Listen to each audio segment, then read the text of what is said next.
thank you to Tony Du, who's in the room, for stepping in to open the proceedings this morning. We were so sorry not to be able to be here on time. And we're really grateful to you, Kevin, and for your colleagues for inviting us back, and your sort of enthusiasm for our initial presentation last year gave us a tremendous amount of energy to get on with the work on this project. So we're really delighted to be back to report our latest, tell you how far we've got at the moment. Of course, I can now say you know it all now because you've had all these other wonderful papers, and we'll just be sort of tying things together. But I think that our approach is, although it connects very closely with many of the other papers that you've heard today, actually takes a somewhat different approach, which hopefully will bring something fresh to the conversation. Now, let me just say that we're going to have a division of labour like the last session. And the division of labour in this case is that I'm going to present the main arguments of the paper, and David's going to take all the difficult questions. Is that right? Absolutely. Whatever you say. He'll probably also interrupt if he thinks I've got something wrong. But that's basically, we just thought it was going to be cleaner if just one of us did the presentation. So let me just say a little bit about the background of our work. I'm a lawyer with a very strong interest in criminal justice and criminology and in the history of criminal justice. And David is an economist turned political scientist.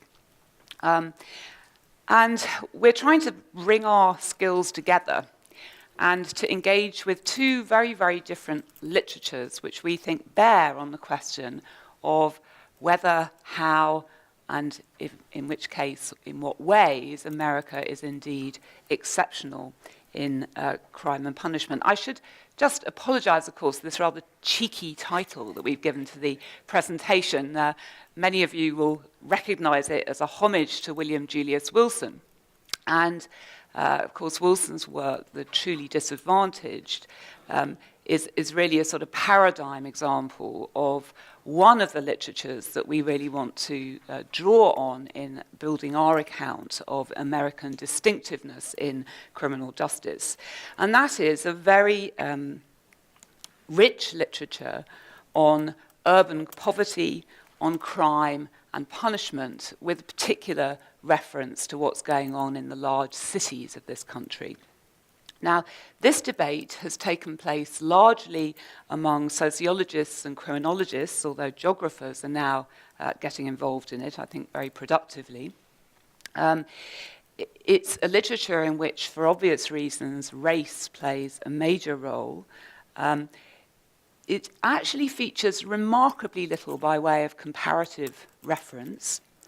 And it's also quite limited in its reference to political institutions, which is strange because the cities where many of these interesting and worrying effects take place are, of course, in many ways self-governing entities with their own very rich political system. And so those we would see as the sort of key characteristics of the literature on urban poverty. And that literature connects very naturally and easily, and is often connected in the scholarship with the literature on crime and punishment.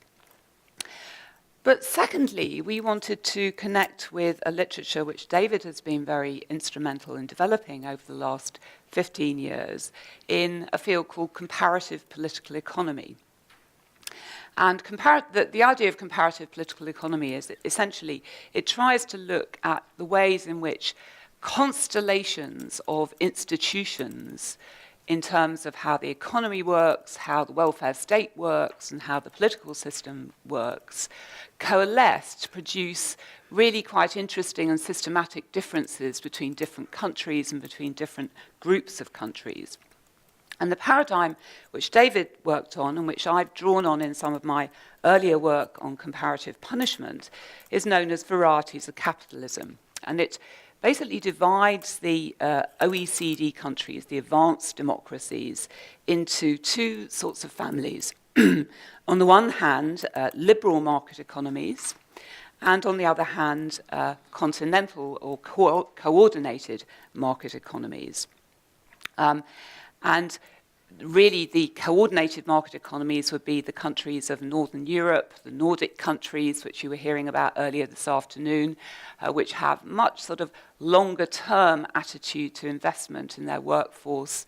They have higher skills economies, they have more consensual political systems, and work in, so Varieties capitalism argues, really fundamentally different ways to liberal market economies like our country, the UK, like this country, which are have much more sort of short-term, flexibilized, and competitive systems, which tend to produce a more sort of short-term approach to investment in workers and their training. So that's the Varieties of capitalism literature, and that connects quite closely with two other social science literatures which we think are highly relevant to this question. The first is the literature on comparative welfare state structures, most famously by Danish scholar Josta Esping Andersen, who divided, roughly speaking, welfare states into social democratic versus continental on the one hand and liberal welfare states on the other. I'll say a bit about the differences in a minute. And then finally, differences in political systems between, to put it in Arendt Leiphart's terms, more negotiated political systems oriented to consensus, which we typically find in the proportionally representative electoral systems of Northern Europe and the Nordic countries, versus the more, as Leiphart put it, competitive political systems such as the one in this country or the one in Britain, where you essentially have competition for office, first past the post, majoritarian elections, winner takes all. So our argument, and what we're going to try and convince you of, is that these two literatures can be brought together productively to help us, if not answer, at least come up with some very plausible hypotheses worth further investigation on this question that, in a sense, Wilson started to pose, but didn't himself put it particularly in a comparative setting, which is, why is it that the worst off, along various dimensions, which I'll elaborate in a moment, in this country, so much worse off than the worst off in the UK, in New Zealand, in Canada, and in Australia, which are the other liberal market economies, in other words, the countries most comparable with this country. Why are the worst off here so much more worse off, even though the badly off are really badly off in all those liberal market economies as compared with, most starkly, the Nordic systems? So, loosely speaking, these countries that we're interested in as the comparators for our paper are all liberal market economies. They all have liberal welfare states. They all have competitive adversarial political systems. So we're trying to control here for freewheeling capitalism. All these systems have pretty freewheeling capitalism in their economies. Increasingly ungenerous welfare states oriented to sort of what's become known as workfare, as compared with the much more generous social insurance models of Northern Europe, and finally controlling for the differences in the political system. All these countries have first-past-the-post systems. Now, let me just run you through some data, and I apologize that when I set these slides up, of course, I thought that we were going to be the first presentation, so I'm probably just, reminding you of some worrying facts that you already feel you've been made to focus on a lot today. Here's a little chart I did for my comparative book, in which I've managed to fit the US onto my grid. And as you'll see, this is imprisonment rates, as you can see. As you can see from my next chart, that to fit the US on, I had to, in a sense, visually extinguish a lot of pretty interesting differences between the other countries. So actually, if I was able to magnify that yet more, you would see that the liberal market economies as a whole imprison more per 100,000 than the coordinated market economies. But the US is, of course, sort of on a journey of its own. It's unprecedented. And I suspect you've already talked about this. We're going to just focus on imprisonment rates because they are a readily available form of comparable data. But I think one of the most interesting things about some of the papers that have been presented today and that will be presented tomorrow is that work is starting to show that we can see some comparable differences in the way in which community penalties and parole systems and probation systems are working in this country as well. Here, just to add in one other thing, is the homicide trends. You'll be aware, doubtless, from the discussion today that there's a lively debate among criminologists about the relationship between crime and punishment. But homicide, which again happens to be the most comparable measure of crime across countries, is distinctively higher in this country than in the other countries we might compare this country with. And what's more, and I'll just mention this because periodization will become quite important to our argument, the rate of violent index crimes, which I know Lisa Miller was talking to you about this morning, rose really quite markedly in the latter part of the 20th century before falling off in the 1990s.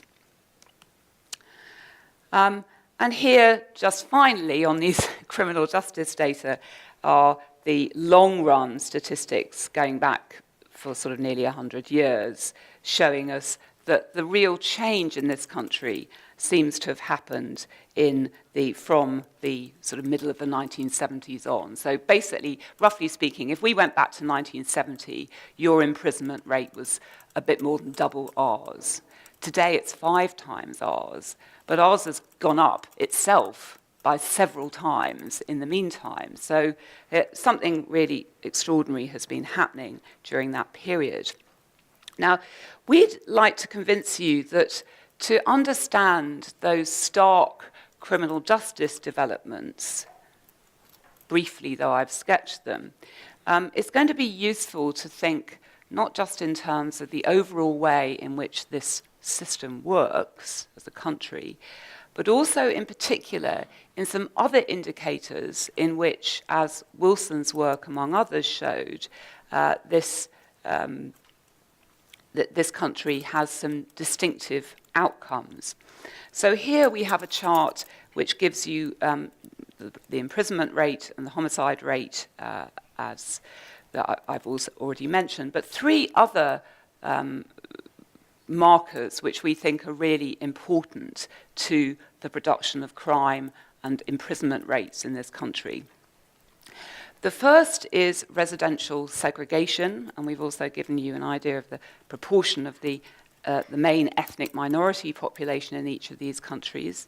And you will see that the levels, these are figures developed by some geographers in the UK. It's nice to be able to introduce these with Lauren Crivo and Ruth Peterson here, if I'm right, because their work has made a huge contribution to our understanding of the way in which the spatial concentration of violence and poverty interact to produce many of this country's outcomes in terms of crime. So here we can see from this international study that really the levels of residential segregation are quite striking in this country. Then we have literacy scores in the lowest achievement, 5%, which again are markedly worse than here than in the other liberal market economies, but massively worse than in Sweden, which I've taken just as an example here, or I think David took as an example of a coordinated market economy. And then finally, the child poverty rate, where again you see a pretty marked difference between this country and a yet more marked difference between this country and Sweden. Just one more word about periodization before I sketch the bare bones of our argument.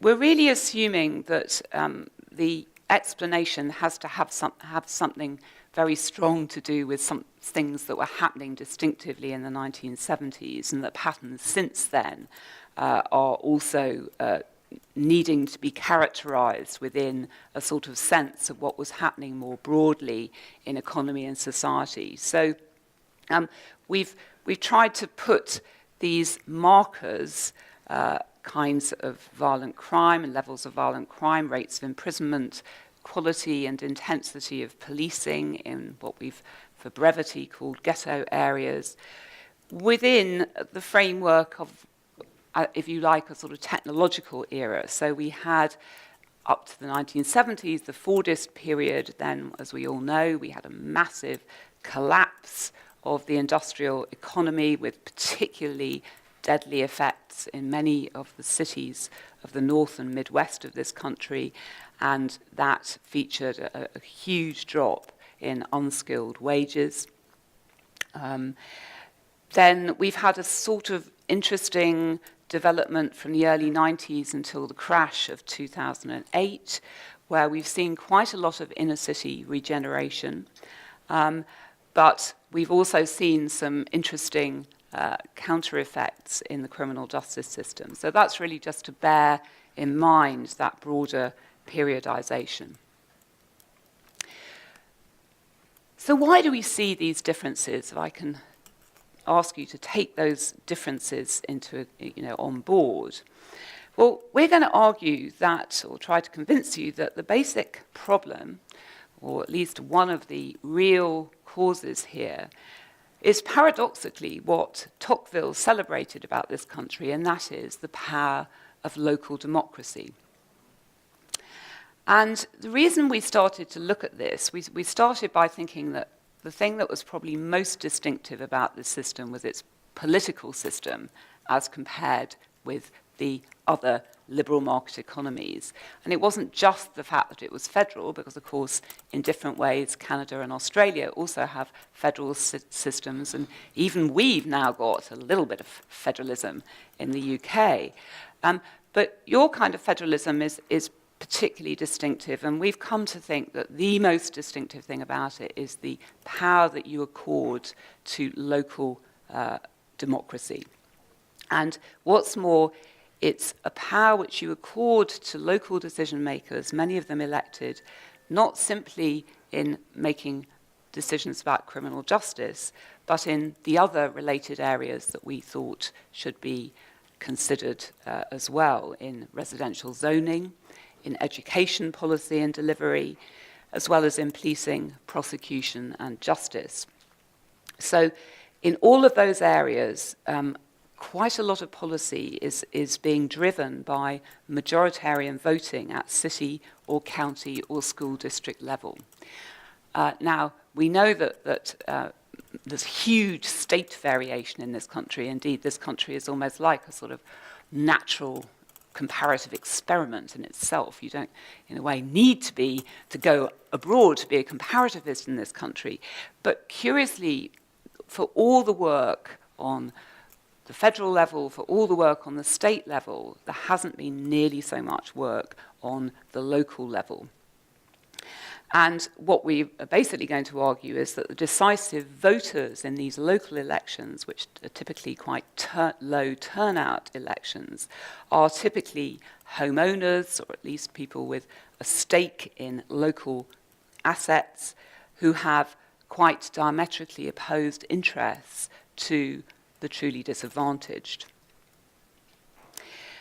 And if we contrast that with all the other Anglo-Saxon countries, all the other liberal market economies, the policy framework and the key appointments in these areas of zoning, education, policing, prosecution, and justice are made at national or provincial levels.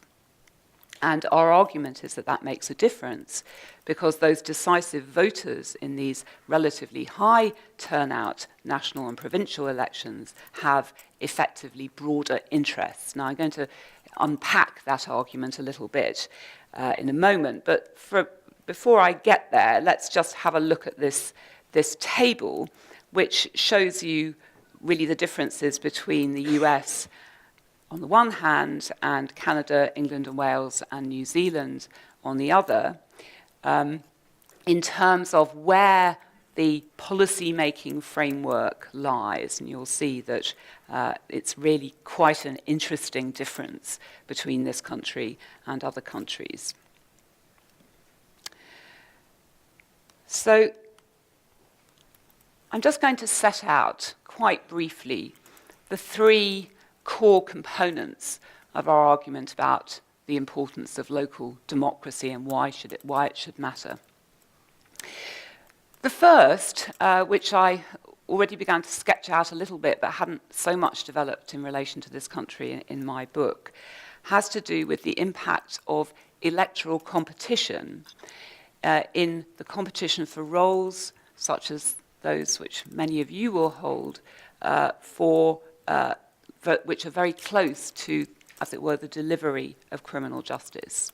District attorneys, police chiefs in some areas, even at one remove, things like school boards, and even where we have appointments, like zoning boards, very often those appointments are being made by people who've been elected.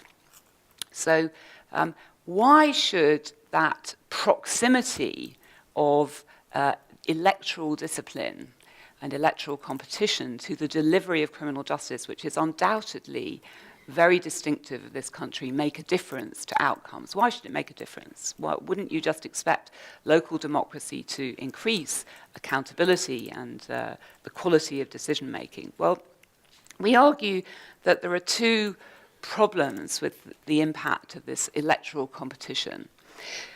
The first is that we know from a lot of research that's been done on national and state systems that where you have electoral competition in a context where there is relatively wide concern among some voters about crime, crime and punishment very quickly become politicized.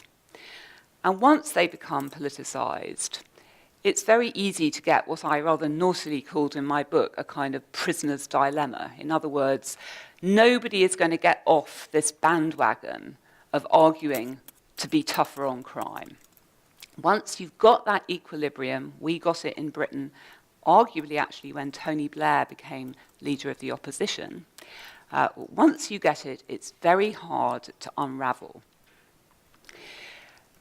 Moreover, we want to argue that that proximity of elections to criminal justice decision-making, far from actually promoting accountability, in many ways actually leads to a kind of accountability deficit. And that's for a simple reason, very prominent in the work of the late Bill Stuntz, which is that those who stand to gain electorally from promising to be tough on crime, for example, are not necessarily those who bear the electoral costs of the delivery of that policy. So there's a sort of disconnect between electoral discipline at the local level and costs at the state level.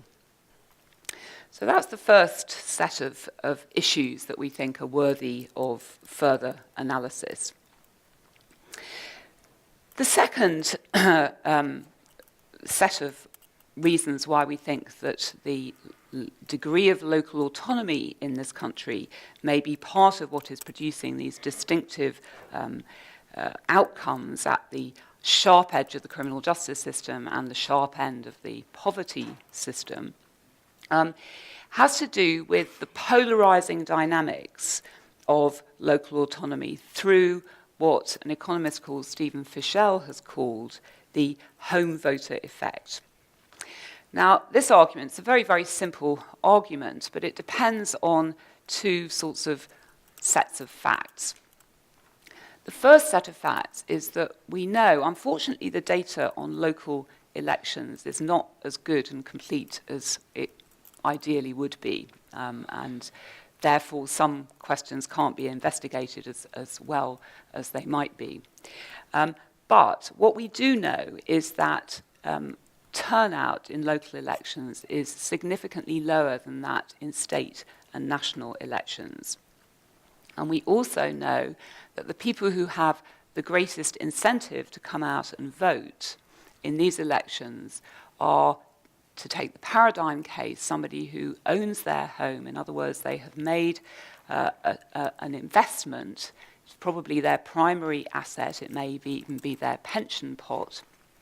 And that asset is locally specific. They can't just pick it up and move it somewhere else. So they are extremely concerned about the value. I should probably say we are extremely concerned, since I'm sure I would be like this if I lived in this country and my pension was partly in my home. You'd be very concerned about protecting the value of that huge asset. And we know that what protects the value of homes is good schools, good transport, public safety, and so on. Now, presumably many home owners would like to vote for those things consistently with diversity, and we know that there have been many policy efforts in this country over the years via things like school busing to create more diversity. But the fact is that what we see in this country and what we see represented in that stark index of residential segregation is that there is a kind of polarization going on, that basically you have two different equilibria in neighborhoods. You get people voting for low-level, subtle, non-aggressive, but effective and good policing in good areas. In good areas, people are willing to vote for and pay high home prices because of faith that there will be a good school system, which they will be willing to invest in. But unfortunately, what people also vote for is to exclude people who are going to cause problems which will have an impact on the value of the home. And so really what we argue is that this skewed electorate, the fact that only the more privileged people, in a way, have an incentive to get involved in local politics, even more generally than just voting. So we've got quite a lot of data on this, but some of our data is actually quite qualitative data, and it's things like minutes from residential zoning boards, where you actually get people saying, no, we don't want this house to be in multiple occupancy. That's going to, lower the tone of the neighbourhood, and we'll get disorder and so on. So basically our argument is that because local democracy invokes the participation of a group whose interests go much against the interests of the truly disadvantaged, there is an inevitable polarizing dynamic. But secondly, why should that be different when people vote in national, in federal or state elections? I mean, why people don't naturally just become more altruistic because they're voting in a different kind of election? Well, the argument really simply is that when you're voting in first of all, there's a higher turnout, so probably demographically it's somewhat different. But basically, when you're voting at the state level, you're more likely, we want to argue, and there is quite a lot of scholarship on this, you're more likely to vote for public goods, for goods which are diffused through space. So when you're a local voter, you're trying to keep those goods in your locality. You're somewhat, as it were, more broad-minded when you're voting at the national level. Third and final dimension of this argument about local autonomy is, in a sense, just the other side of the coin. You've got an extraordinary system of local power, local democracy in this country, but you have, conversely, a fairly attenuated set of domestic powers for the federal government. Now, of course, we know that at various points during the 20th century, during the New Deal era, through the Great Society programs, the federal government did try to make some fairly decisive social interventions. It created regulatory agencies, it produced money, and so on and so forth. It's not that this system absolutely can't produce federal initiatives. But when we actually look at how those federal initiatives themselves are delivered at local level, at their scale as compared with spending at state and local level, I think we see that really the federal system, certainly in the post-1970s era, has not been capable of compensating for or in any way acting as an effective counterweight to the fragmentation of the US system. So that even in areas where there's been huge push at federal and at various state levels, like education desegregation, for example, we've seen relatively modest advances. Of course, as a lawyer, one of the things that interests me is the power of law as a way of advancing these sorts of social policies, many of them sort of redistributive. But we know, and I'm thinking here of some wonderful work done by Berkeley scholar Robert Kagan, that law and litigation in particular is not a very efficient way of delivering social policy. It's terribly expensive, it's terribly patchy in its effects. Even with class actions, it very rarely gets to the principle of the matter because it always has to proceed via a case which is specific to the party or parties. And you have to keep fighting this battle in different areas of the country. So really, this very robust system of litigation, which in the period when you were developing your civil rights legislation and developing it further into areas like sex discrimination, was regarded from my country with great envy and in many ways emulated. I think it's nonetheless very clear that that is not a real counterweight to the fragmentation of the system, which has caused the outcomes which I mentioned earlier. I'm going to skip ahead because I want to leave plenty of time for discussion. Let me just touch on, before closing, on three issues which would be obvious, I think, counter-arguments to, or apparent counter-arguments to our thesis.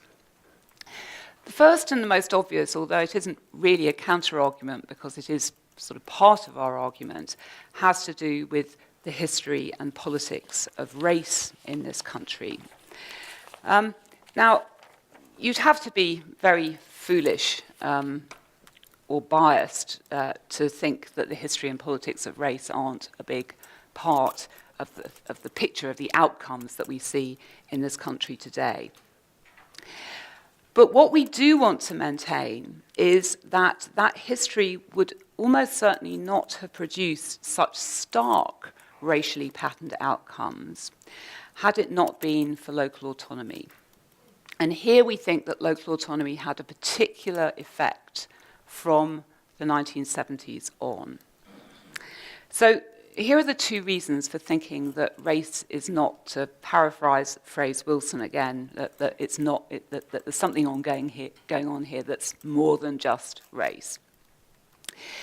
The first, again, are some comparative examples. I don't in any way want to undermine the concern that many people in this country understandably have about racism, but I would just also depressingly like to report that my country, nor New Zealand or Australia, I won't mention Canada, which might be in a better category, but there are major problems of race in all of these countries.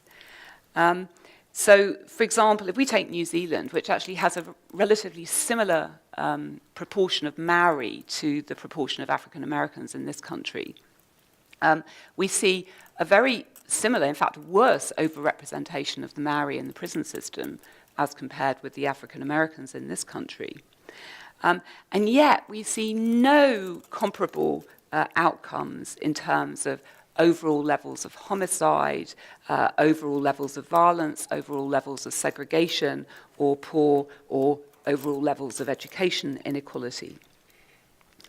And actually, this is obviously doesn't prove anything, but just to sort of make it vivid, if we took all blacks out of your prison population figures, that your figures would still be 3 times those in the UK and 2.5 times those in New Zealand.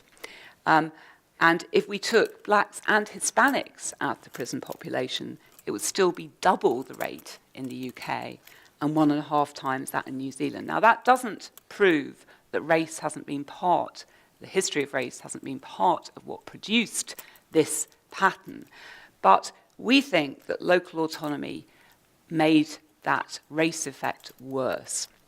Why do we think that? Well, again, we sort of take off from Wilson's argument in The Truly Disadvantaged about the relevance of the timing of the collapse of Fordism,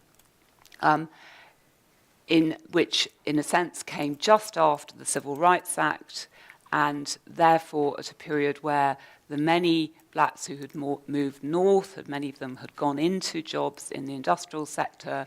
They were more vulnerable because they had not had full civil rights until '64, but crucially, they also suffered accumulated disadvantages as a result of the Jim Crow system. Accumulated disadvantages in terms of levels of education, because we know that in the Jim Crow South there was just a huge effort to prevent blacks being educated. There were also huge efforts to stop political networks developing. And these, we think, fundamentally affected the conditions under which the blacks were able to integrate into what sociologist R. Katz-Nelson has called the sort of city trenches system of local government, into which previous waves of migrants from Ireland, from Italy and Poland had successfully integrated in the latter part of the 19th and early part of the 20th century. So those are really, I mean, there's an awful lot more to be said about that, but I'll leave it at that. Secondly, federalisation of criminal justice. Here's just one. I won't say too much about this. Let's put it this way. We don't think that federalisation, which some people like Bill Stuntz have argued is a very important factor, was ever really big enough to make much of a difference to dynamics at local level. And even with the war on drugs, which would be a really good example of a federal initiative in crime control, and one which has had some really striking effects in terms of the sorts of criteria I was talking about. Here's just one figure from 1993.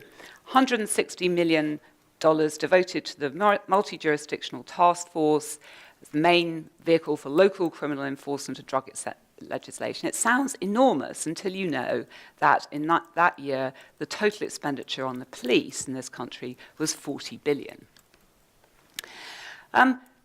Thirdly and finally, in just about one sentence, some people, notably Catherine Beckett and Stuart Scheingold, have argued that really what's going on in this country is that punishment has nothing to do with crime, it has everything to do with the interests of political elites. Now, we, I think, agree with Beckett and Scheingold that politicians can be expected to act in their own self-interest, not so differently from the rest of us. And they do like to get elected, and that is definitely part of the picture. But our point about this argument is that it really begs the question of why they ever thought it was in their interests to start fighting political battles, electoral battles on the criminal justice terrain. And here again, we think that local autonomy managed to, unfortunately, magnify that effect. Thank you. Did I make it?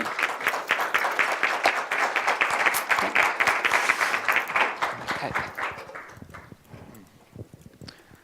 Well, we have some time for questions. David, I assume you don't have a question. No. He better hadn't. We have the time for some questions if there is.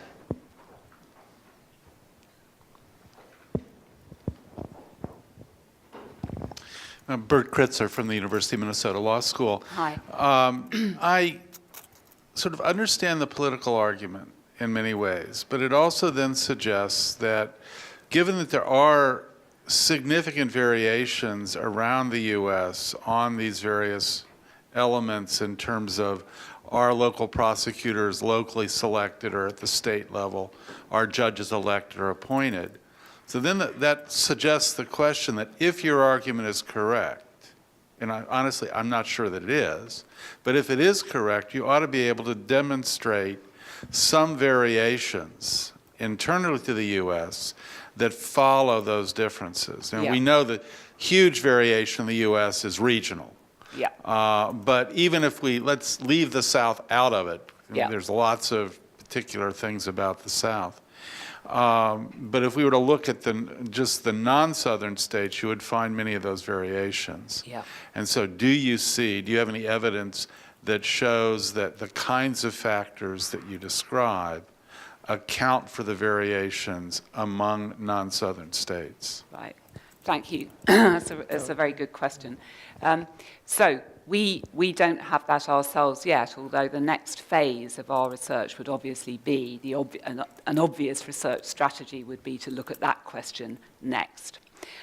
However, it's not going to be quite as good as one of those cooking programs where they suddenly whip out the perfect completed dish and say, here's a little one I prepared earlier. But I've got the next best thing, because in Tapio Lapisepala's paper, for which I don't know if he talked about this aspect of it this afternoon, there is actually some interesting calculations that he's done that do show some correlations between imprisonment rates and the states that have more appointed offices, for example.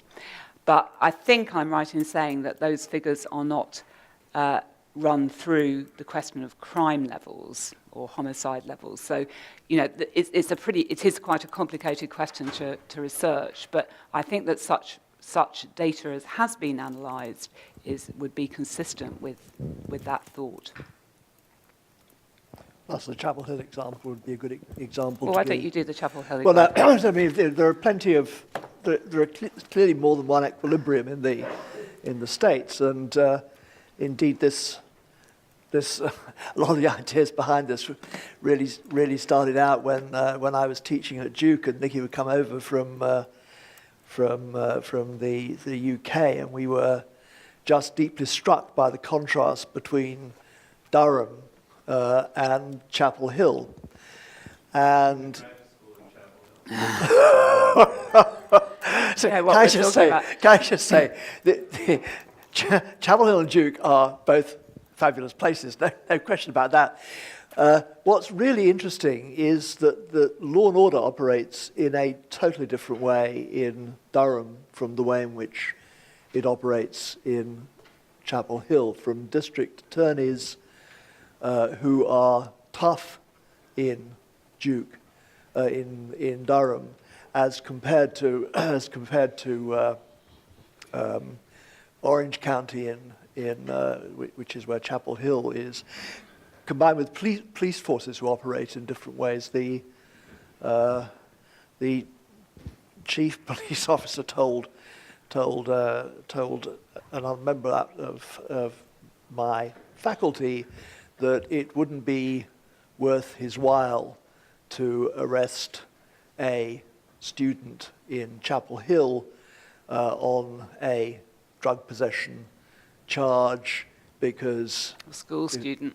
a school student, because that's the white middle class school students are protected species as far as a place like Chapel Hill is concerned.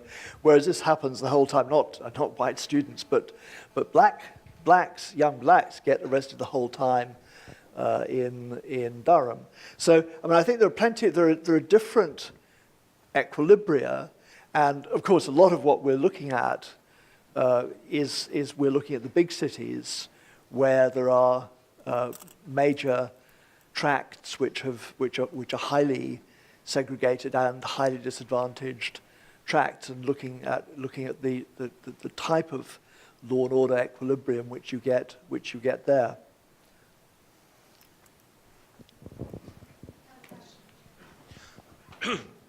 Hi, Kieran McCartan, University of the West of England and Robina visiting scholar.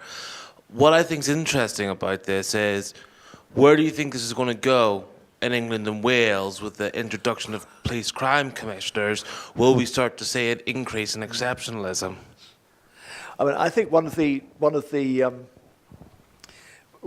points which has been very much motivating us has been, what does the big society mean? What's behind it? And I think we're very well aware that that Cameron wants to push things, in our view, in an American direction. Now, just to what extent that's the case, and to what extent, in many ways, localism is much more curbed in the localism legislation which has been passed in the UK is still a little bit unclear. But the general idea that here are these middle classes who are deeply concerned about public schools, about the environment, and so on, about how police work, etc., that you give them the autonomy to make decisions. I'm sure that's an important element behind it. Indeed, he's more or less said that that's the case. So we regard this as definitely a worrying development in England and Wales, and we very much hope that the sort of work which we're doing will highlight that in the debate.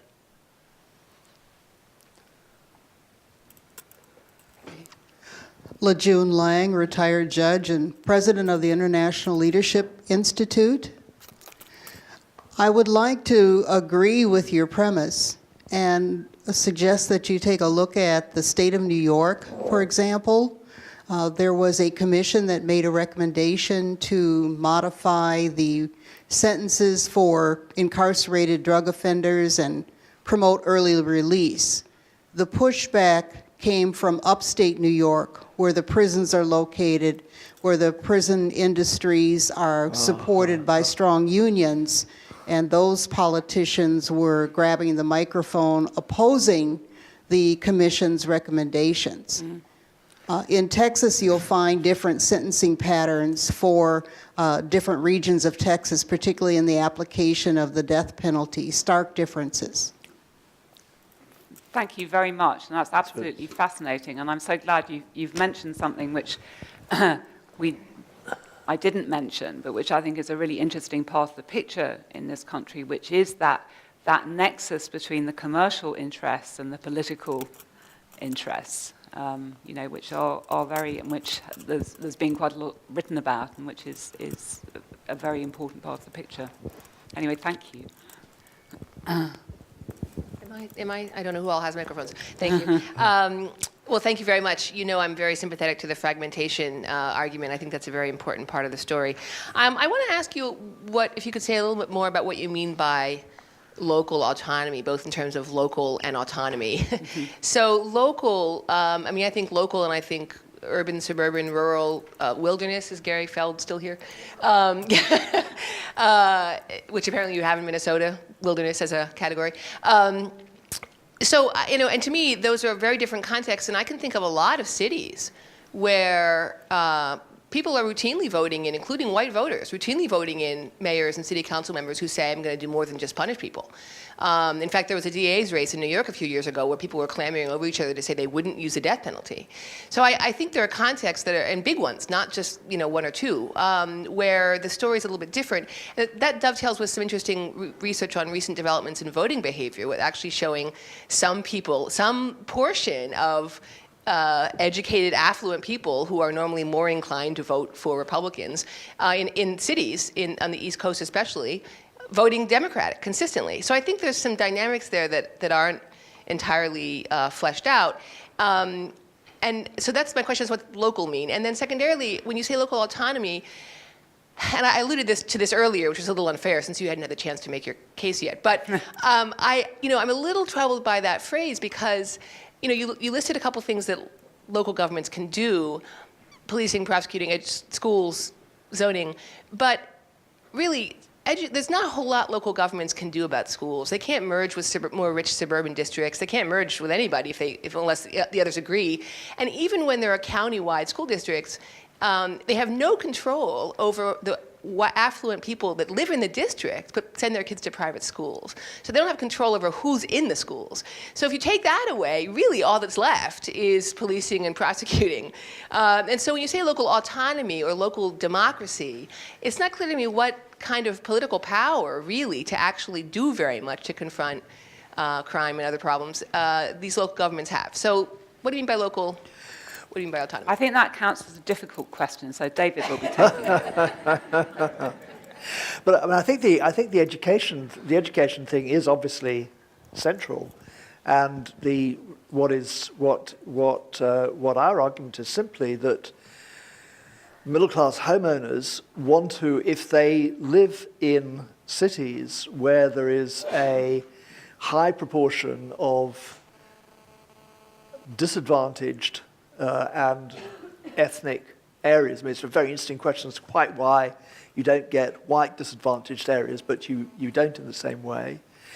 Then homeowners are very nervous about the idea of spending money on schools, want to try and minimize the amount of money which is spent on schools, or elect school districts where where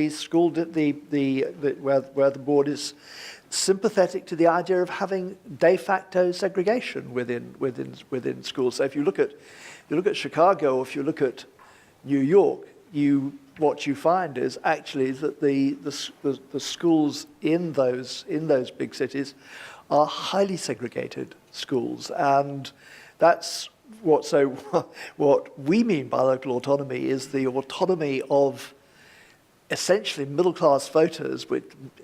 There's a slight difference between the way middle class are used in this country and used in the UK, but the autonomy which homeowners de facto have, because they constitute a really high proportion of the people who vote in local elections, whether the school districts or mayoral elections, whatever it is. They have a lot of autonomy at preventing real integration of schools, preventing good schools, good education for poor people, and that's really the powerful point we make. And that goes with this, with a lot of data on what's happened to dropouts from essentially segregated schools, particularly related to Fordism and the collapse of employment. So that's what we're certainly not talking about. We certainly don't want to say if you put a reformist government into a city, they've got the ability to do good things to schools.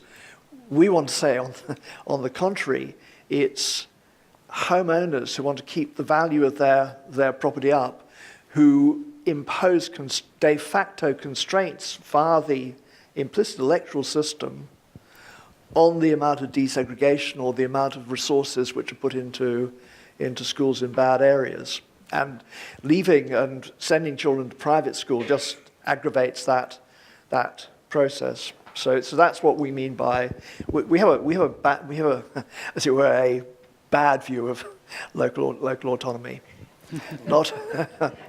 I think we have In case time you for hadn't one more. realised. I think we have time for one more question. Do I see a question from James Foreman in the back? Yeah, thank you for your paper. I just had a question about over time.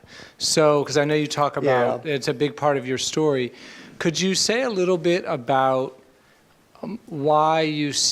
about the relationship between the dynamic, this local autonomy dynamic, and the over time piece, by which I mean, so the dynamic that you described has existed pre the rise in the incarceration figures that you... Absolutely. Yeah. And so could you just talk a little bit then about the interplay between your theory and, kind of why it happened when it happened and why it didn't happen before? So there are two things there. First of all, why the rise in incarceration happened, and incarceration has always been somewhat higher, but obviously not necessarily very much higher than European incarceration rates in the past.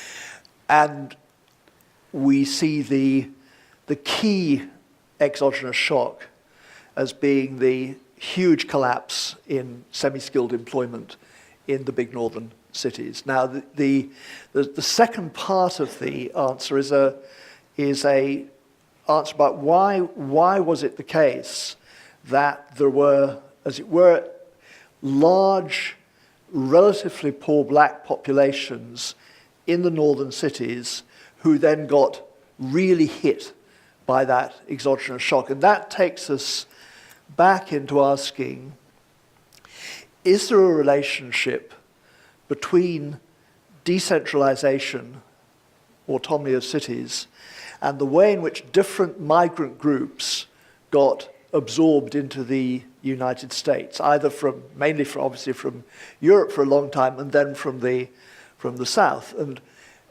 our tentative answer, this is stuff which we're really starting to work on, is the cities were decentralized right going back to the 19th century. That's very clear. We go back to the start of the Republic, particularly townships from New England. There seem to have been two conditions under which it paid city bosses or town halls to absorb migrant waves as they came from Europe through the 19th century. And those two conditions for this sort of contract, which essentially was, we'll provide employment, help, and education. We, the city bosses, will provide employment, help, and education for you coming from Western Europe, in exchange for your giving us your votes. And behind that deal, we want to argue, and this is what we're trying at the moment to get some good data on this. We want to argue that those migrant groups, A, had a sufficient level of education, relatively high levels of literacy, in fact, and B, had political leadership within the migrant groups. When the big black migrant waves came from the South, which is essentially in the middle of the First World War to 1930, and then again up from 1940 to the end of the 60s, we want to argue that they were disadvantaged by a Jim Crow South, which both deprived them of education and deprived them of political leadership. And those were the sort of basic reasons why the type of bargain which was done for the Western European migrants as they came over was not given to the black migrant movements from the South. That's very much at a level of a hypothesis. Ira Katznelson hints at this in his marvelous book City Trenches about New York. So that's the. Well, with great reluctance, it's my task to draw the day's proceedings to a close. I'd like to thank Nikki and David for their paper, for getting here. Thank you for getting here.